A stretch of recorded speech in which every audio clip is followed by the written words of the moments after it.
suntikan untuk orang yang berpuasa, kalau suntikannya obat maka tidak membatalkan puasa. Tapi kalau suntikan infus maka membatalkan puasa. Karena infus itu makanan, sedangkan obat bukan makanan. Bentuknya sama, cara memasukkannya ke tubuh sama, tapi yang satu batal, yang satu tidak batal. Kalau infus batal, kalau obat tidak batal. Begitu kata Syekh Yusuf Al-Qaradawi dalam kitab Fatwa Mu'asir, fatwa-fatwa kontemporer. Demikian tentang suntikan. Kemudian satu lagi tentang pap-smear, gimana Pak Ustaz? Apa itu pap-smear? Pap-smear itu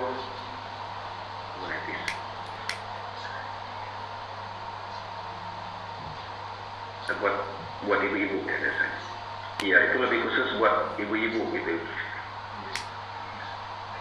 Diperiksa di kemaluannya gitu.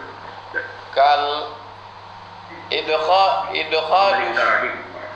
idkhalu syai' fil jauf, memasukkan sesuatu ke dalam rongga membatalkan puasa. Yang dimaksud rongga adalah memasukkan sesuatu ke dalam mulut hingga masuk ke dalam tenggorokan. Maka orang yang berkumur-kumur tidak batal wudunya. Kenapa tidak batal berkumur-kumur? Karena tidak sampai masuk ke tenggorokan. Kecuali mubalaghah, kalau melampau kumur-kumurnya, tertelan, na'udzubillah. Memasukkan sesuatu ke dalam kubul dan dubur, yang dimaksud di situ, mohon maaf, adalah hubungan jima seksual, bukan pemeriksaan. Pemeriksaan terkait dengan pengobatan, bukan talazzuz, bukan mencari kenikmatan, maka tidak membatalkan puasa. Demikian, wallahu a'lam.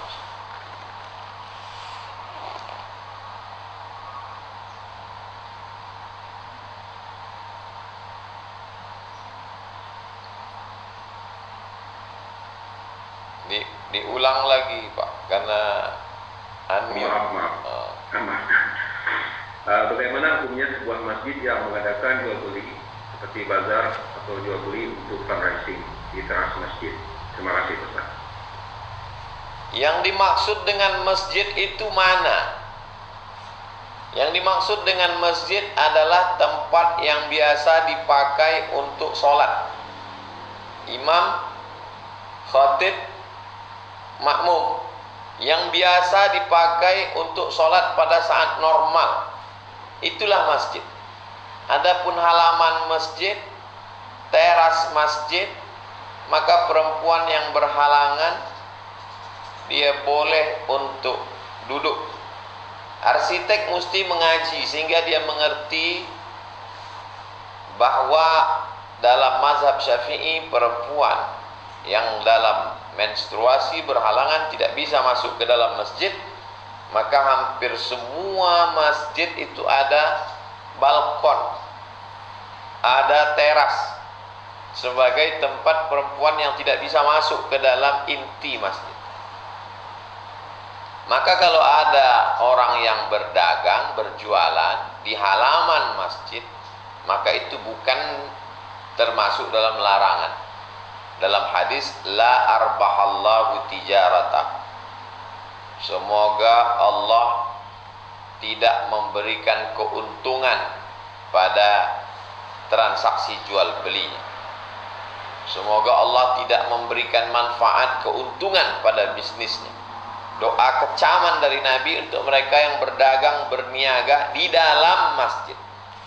Adapun di emperan masjid, di halaman masjid, maka tidak termasuk dalam larangan. Demikian, wallahu a'lam.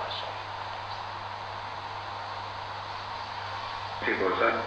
Satu lagi pertanyaan dari ibu ini, bagaimana hukumnya mencicipi masakan? Makasih Pak Ustaz. Lidah itu ada sensor perasa. Jadi kalau diletakkan kuah makanan, masakan di lidah, akan terasa asin, asam, manis, pedas, terasa dan tidak masuk ke dalam. Maka sebagian mazhab membolehkan, di antaranya mazhab Hambali, membolehkan merasa di ujung lidah karena tidak masuk ke dalam. Yang membatalkan itu kalau masuk ke dalam. Jadi dia mengkiaskan orang yang meletakkan di ujung lidah sama dengan orang yang berkumur-kumur. Berkumur-kumur lebih masuk daripada sekedar ujung lidah. Tapi saya pribadi tidak mengamalkan ini, karena dikhawatirkan kalau dia banyak atau sering muncul was-was, muncul keraguan. Tapi kalau ada orang yang melakukannya, tidak salah, tidak batal menurut mazhab Hambali. Wallahu a'lam bishawab.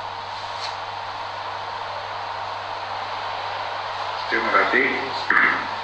Selanjutnya ada pertanyaan dari jemaah surau di Sydney, Pak Ustaz.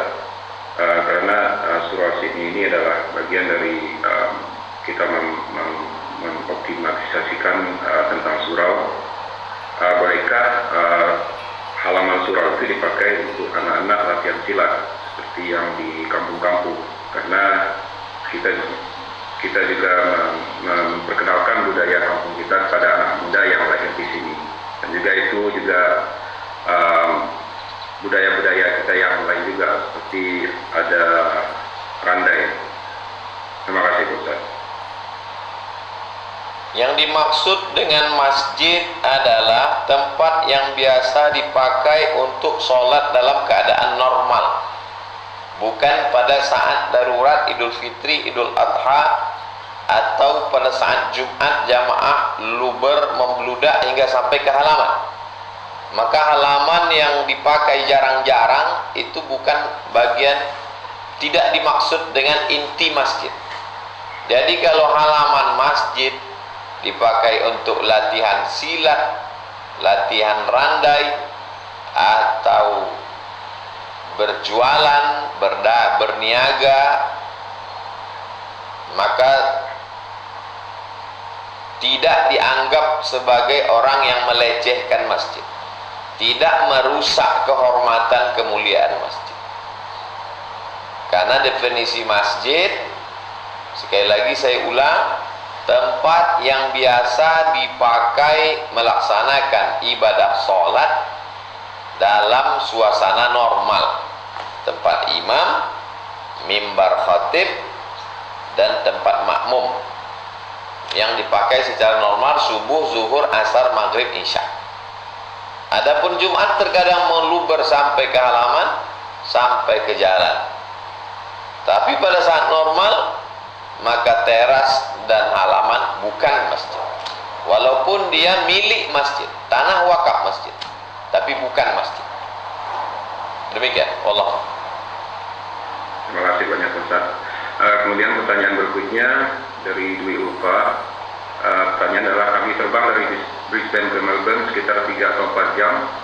Apakah saya harus mengikuti waktu Melbourne saat berbuka, di mana Brisbane maghrib 5.40, namun Melbourne jam 6, artinya jam 7 waktu Brisbane. Maksudnya ini maghribnya dipersingkat gitu. Jadi maksudnya dia safir, apakah dia mengikuti tempat di mana tujuannya?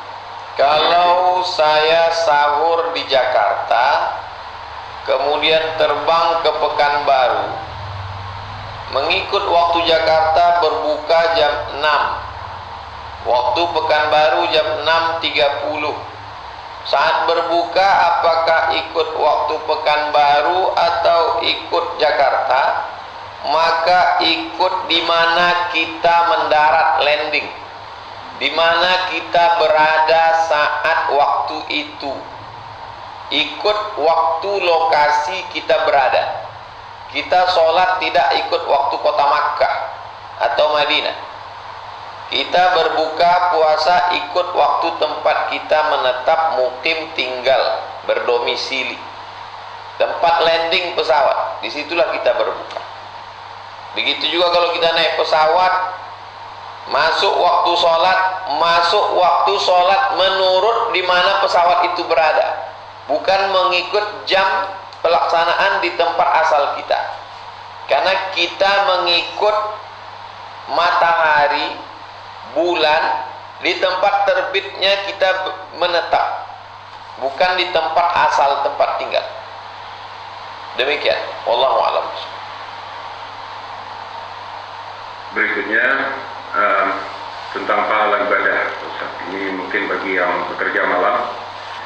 Pahala ibadah dalam bulan Ramadan apakah lebih besar pada saat puasa ataukah juga saat setelah berbuka puasa untuk orang yang harus kerja waktu yang lebih banyak pada malam hari?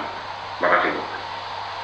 Bagi saudara-saudara yang bekerja di waktu malam, tidak bisa tarawih secara optimal, tidak bisa witir, tidak bisa membaca Quran, maka ibadah pilihannya adalah zikir. Karena zikir tidak memerlukan waktu khusus. Apa saja zikir? Astaghfirullahalazim alladzi la ilaha illa huwal hayyul qayyum wa atubu ilaih, zikir.